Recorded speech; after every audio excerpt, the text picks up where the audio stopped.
It's a Thursday night showdown under the primetime lights as the Saints take on the Los Angeles Rams. Who ends up on the naughty or nice list tonight?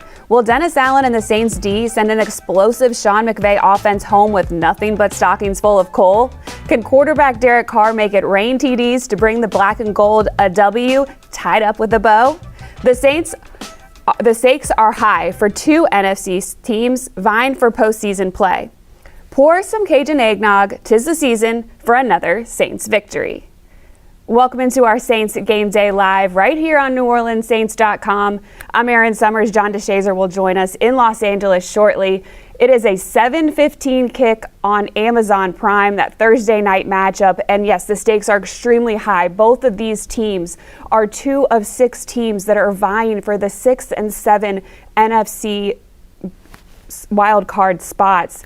It's going to be a wild matchup, should be a lot of fun to watch. And one of the things that we are keeping an eye on is how many points the Saints are able to put up in this one. That's our poll question of the day, so you can scan the QR code on the bottom of the screen and vote. Do you think the Saints are going to have between 0 and 10, 11 and 20, 21 and 30, or over 31 points?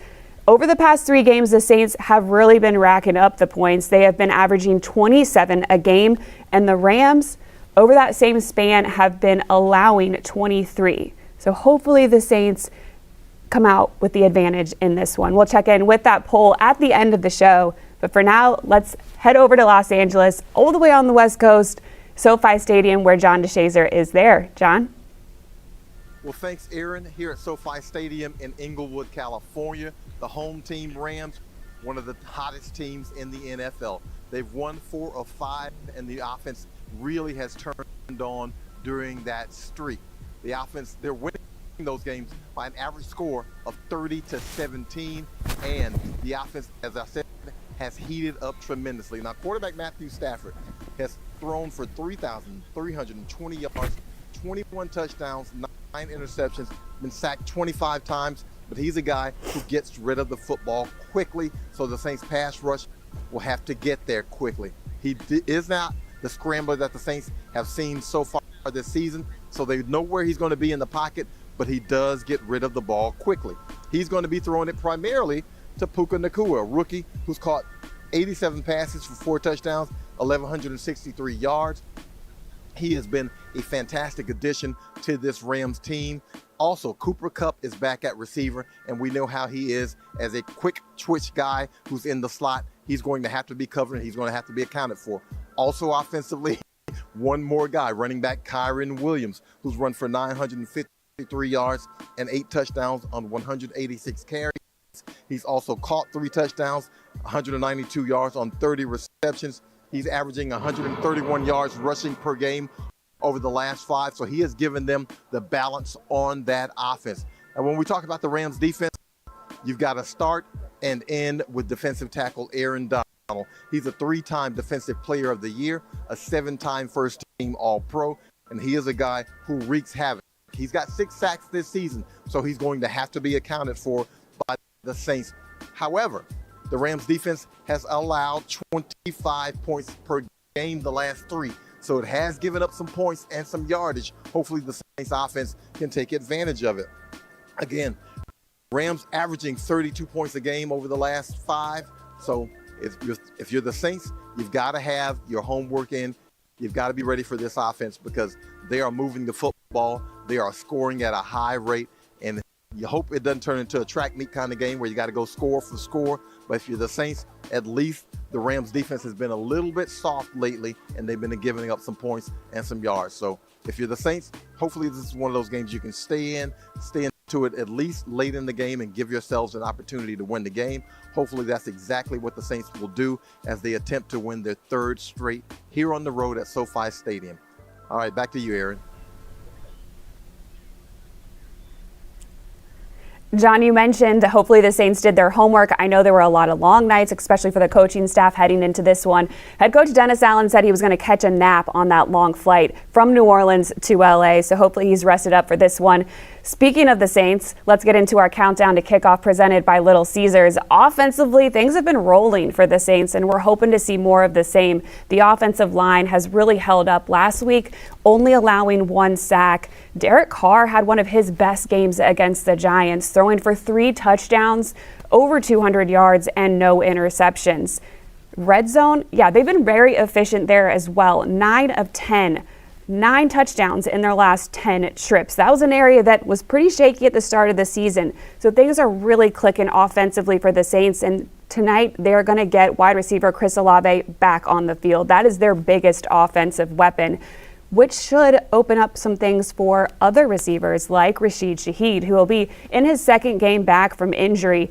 An area where the Rams have shown vulnerability is with those deep balls, the explosive plays. So if they can break one to Rashid, then hopefully that will end in a big play for the Saints. On the other side of the ball, defensively, the Saints really figured out their run defense last game against the Giants, holding them to just 60 yards on the ground. Got to try to replicate that in this one. It's going to be pretty hard, as you heard John say, with rookie running back Kyren Williams, who is near 1,000 yards on the season, despite missing 4 games due to an injury. He is going to be a point of focus. Got to maintain your gap integrity. Make sure that you're holding those lanes. If they can do that, well, quarterback Matthew Stafford is very good at getting rid of the ball. He has a lot of offensive weapons, but the Saints, they have figured some things out over the past couple weeks. They've had 11 sacks. And while everybody up front is having a lot of fun, the guys behind them, the secondary, this week in the locker room, we're talking about how they want to get involved in some of those big disruptive plays. They're looking for interceptions in this one, and they could be key for a matchup like this with the stakes so high. Could be a game-changing moment if the Saints can force some turnovers. And looking at special teams, as I mentioned, Rashid Shaheed back on the field. He was limited in some of the return action last week. Should be a huge threat in this one. Another area the Rams have had some trouble with is in that return game. So again, if Rashid can get into the end zone again, we've seen him do it one time before this season, that could bode well for the Saints as well. I think enough of me talking about it. We should definitely hear from our head coach, Dennis Allen, who has all you need to know with John Deshazer, who caught up with him before they headed out west.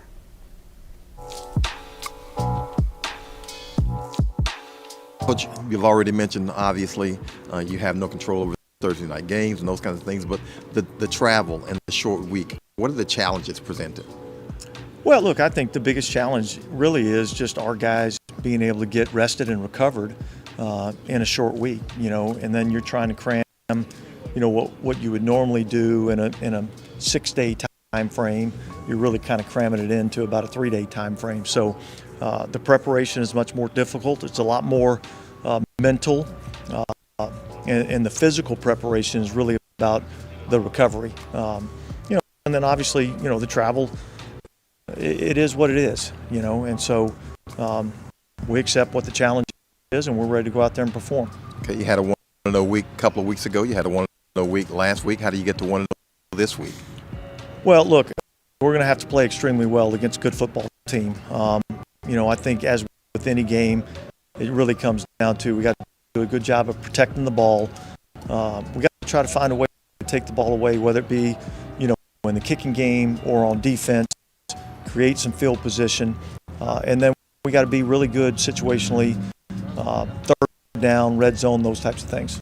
Their offense has been really good the last 4 wins, I think averaging 30 to 17 in those wins. What have you seen from them on film? Yeah, look, I think they're playing really well. I think the quarterback's playing outstanding. I mean, some of the throws that I've seen him make, off platform, in the face of pressure and putting it right on the money. So he's playing really well. They got good players. They got a good scheme. And I think they're playing with a lot of confidence. Defensively, we know it begins and ends pretty much with defensive tackle Aaron Donald. Just what are some of the things that you've seen from him over the years and this season? Well, look, he's one of the guys that can disrupt the game. And so you have to have a plan on every single play of how you're going to block him. Try as many times as you can not to let him get singled up, because he's got his moments in the biggest moments of the game. We got to make sure we understand where he's at. Yeah, speaking of that, your offensive line has played extremely well for the last several weeks. Just what are some of the things that have gone into that, because now you're going to be without Ryan Ramczyk for the second consecutive week, and yet no drop off there with Landon Young at right tackle. Yeah, look, I think it's just part of the process, you know. I think for the most part, over the last probably month or two of the season, we have had primarily the same group out there, and so we've had a little bit of continuity with that group, and I think the amount of communication that happens up front is critical, and so the more they play together, the better they're going to be. Obviously, you lose a player of Ryan Ramczyk's ability, and it makes it a challenge. But look, guys got to step up and play, and I thought Landon did a good job of that last week. All right, thank you, Coach. All right, thanks.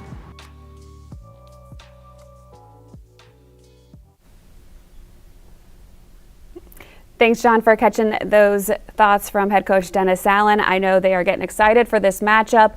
There was a lot of energy in the locker room this week, lots of Christmas presents as everybody was exchanging those. I know the team's excited about being able to play this game tonight and get back home with a lot of plans ahead of them for the holidays. I was able to catch up with cornerback Alontae Taylor to see what's brewing with him, the secondary, and what his Christmas plans are.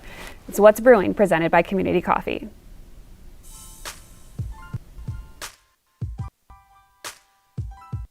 Welcome to What's Brewing, presented by Community Coffee, alongside cornerback Alontae Taylor. I'm Erin Summers.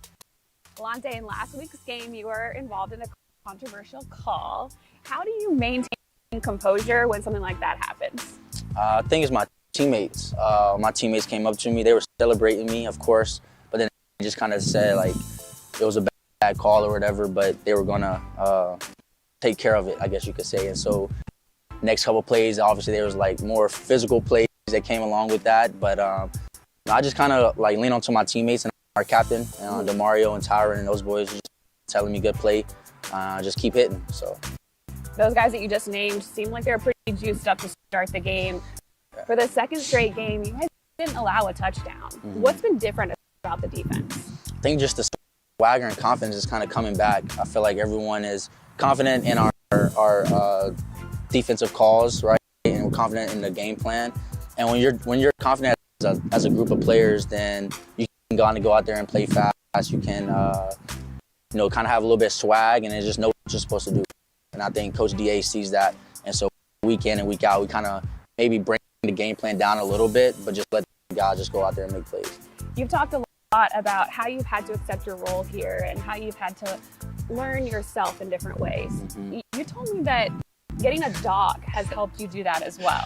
Yeah, so I'm one of those guys who Everything has to be perfect. And when I got my little Frenchie Meek, he taught me a little bit more about patience as far as not knowing where to use a restroom, when to use a restroom, things like that. But just from that alone has taught me how to be patient with myself and understand that, like, I may not have everything figured out right away, but I feel like as the years went along playing the nickel position, I've gotten more comfortable, and now you can kind of see that out on the field on Sundays. I know it's a busy time of the year, but Christmas is right around the corner. Are we ready? Do we have every gift bought?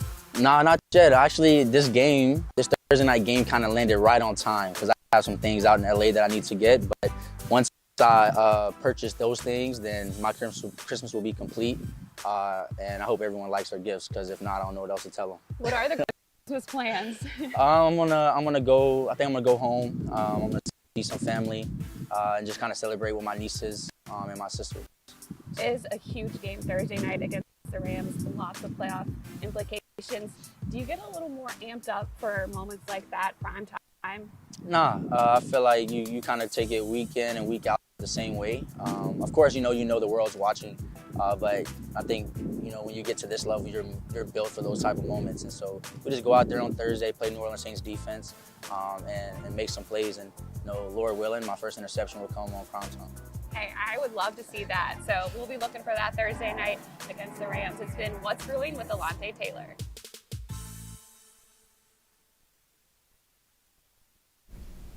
You heard it from Alontae Taylor there. He's looking for his first interception of his career in this one, and we're hoping to see it tonight. That would be huge for the Saints. Now let's see who is in and out for this one in our list of inactives presented by Louisiana Cat. There's not a lot of surprises heading into this weekend. We knew that right tackle Ryan Ramczyk would again be out as he's dealing with that knee injury. Head coach Dennis Allen did say this week, however, that since he's sat the last 2 games, they're really hoping to get him back on the field in next week's matchup. However, Landon Young has done a really good job filling in his spot. Things have been clicking with that offensive line. And you see running back Kendre Miller also inactive. However, he did practice this week. Coach Allen said he was available if they needed him. Didn't feel like they did in this one, so he is a healthy scratch, but good that he is healthy now. So hopefully we'll see him again at some point this season. I know a lot of Saints fans traveled to this game because I heard about it from people saying that there were a ton of Saints gear, shirts, everybody in the airport traveling this morning to get out there. So I appreciate the fans for showing up tonight. Let's check out the Black and Gold roll call presented by Bud Light. Eric Cartwright, Zwolle, Louisiana. Gina Cartwright, Zwolle, Louisiana. Saints gonna win. Go Saints. This is the Harrell family from Lake Elsinore, California. The Saints is gonna win today. Hi, I'm Keith Honore. It's Keith Honore as well, both from LA. I think the Saints are gonna win 30-28. I agree. I predict the game to be 31-28 Saints. I'm Andrea, New Orleans, Louisiana, and I say 24-17 Saints. Go Saints. Woo!